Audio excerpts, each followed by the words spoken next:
Dating অ্যাপের মাধ্যমে নারী কণ্ঠে পুরুষদের মোহিত করে ব্ল্যাকমেল এবং পরবর্তীতে টাকা হাতিয়ে নেওয়ার প্রতারণা চক্রের পর্দাফাঁস।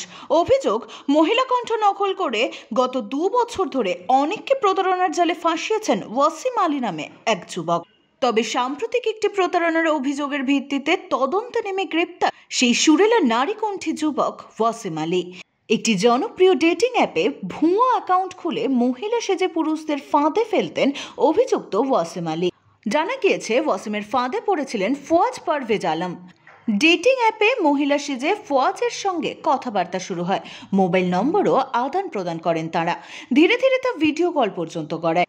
কিছুদিন পর দেখা করতে চায় ওই নারী কণ্ঠ।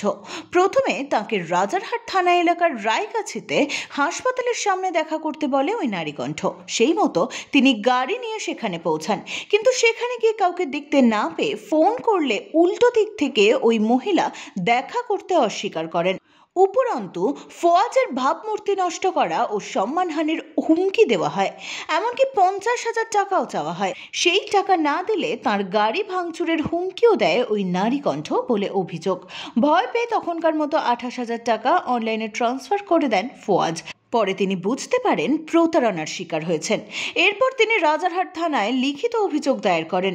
রাজারহাট থানা ও বিধাননগর কমিশনারেটের সাইবার সেল ঘটনার তদন্তে নেমে ওই এলাকা থেকেই ওয়াসিম আলীকে গ্রেফতার করে। রাজারহাট থানা একটা কমপ্লেন পেয়েছিল, একটা ভিকটিম এসে এখানে কমপ্লেন করেছে কি টিন্ডার যে অ্যাপ্লিকেশন থাকে ডেটিং অ্যাপ, ওর মাধ্যমে একটা মেয়ের সঙ্গে ওর আলাপ হয়। তো তারপরে মেয়ে এক ভিকটিমকে এখানে ডাকে রাজারহাট থানায় এলাকায়। তো যখন ভিকটিম এখানে এসেছে তারপরে ওরকে কিছু থ্রেট দেখিয়ে কিছু টাকা পয়সা এক্সটর্ট করা হয়েছে, অ্যাপ্রক্সিমেটলি 28,000। তো ইনভেস্টিগেশনে তারপরে ওটা কেস স্টার্ট করা হয় on the basis of that complain. ইনভেস্টিগেশনে जो देखा जाए, ওটা जो অ্যাকিউজ ছিল, जो सपोजिटली जो महिला जो विक्टिम बोलছিল কি মহিলা আছে, তো that was actually a male person of Rajarhat PS. তো তাকে ওকে অ্যারেস্ট করা হয় on the basis of that complaint. তো তারপরে जो देखा जाए कि that person, the male person who is supposedly acting was acting as a women, তো ওটা 2 বছর থেকে এটা করছে, মানে মোর দ্যান 2 ইয়ার্স।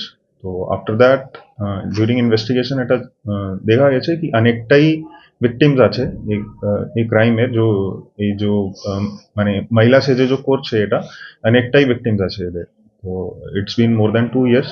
তো ইনভেস্টিগেশন ওটা দেখা হচ্ছে, আর কে ভিকটিমস আছে ওনার সঙ্গে কন্ট্যাক্ট করার চেষ্টা হচ্ছে। তো বেসিক্যালি এদের modus operandi, he poses himself as a woman. তো তারপরে ওটা টেন্ডারে এটা অ্যাপ্লিকেশনে একটা প্রোফাইল বানানো হয়েছে এর একটা মানে ফেক নামে। তো ওটা থেকে কন্ট্যাক্ট কিছু ডিটেলস পেয়ে যায়, তারপরে ওর সঙ্গে আলাপ করতে থাকে through video call and audio call. Video কলে বি যে আমরা কালকে পেয়েছি, তো এর মানে বাড়ি থেকে কিছু মেকআপ কিট, কিছু ফেক উইগস ওটা উদ্ধার হয়েছে। যে ভিডিও কলে বি মানে as a women he use to pose himself. তো তারপরে ওটাকে সিজ করা হয়েছে কিছু কিছু আর্টিকেলস। আরও ইনভেস্টিগেশন এটাতে দেখা হচ্ছে কি আর কি ভিকটিমস আছে। Become very dangerous. তো ওটাতে বাইরের রাজ্যে মানে ভিকটিমস হতে পারে নিশ্চয়ই। ব্যুরো রিপোর্ট, এক্সপোজ বার্তা।